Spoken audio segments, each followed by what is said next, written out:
சுட்டெரிக்கும் வெயிலில் செய்தி சேகரிக்க சென்ற அருப்புக்கோட்டை செய்தியாளர் ராஜா சங்கர் திடீரென உயிரிழந்த சம்பவம் பரபரப்பை ஏற்படுத்தியுள்ளது. விருதுநகர் மாவட்டம் காரியப்பட்டி அருகே ஆவியூர் கடம்பன் குளத்தில் நேற்று நடந்த கல்குவாரி வெடிவிபத்தில் 3 பேர் பலியாகினர். இந்த செய்தியை சேகரிக்க அருப்புக்கோட்டையை சேர்ந்த தனியார் தொலைக்காட்சி செய்தியாளர் ராஜா சங்கர் சென்றிருந்தார்.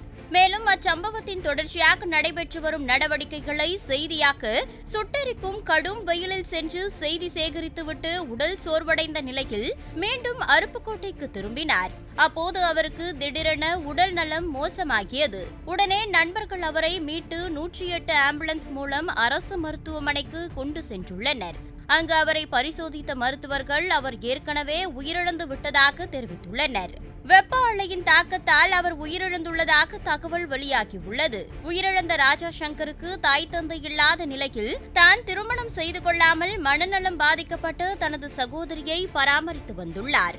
வெயிலின் தாக்கத்தால் செய்தியாளர் ஒருவர் இறந்த சம்பவம் மற்ற செய்தியாளர்களிடையே சோகத்தை ஏற்படுத்தியுள்ளது.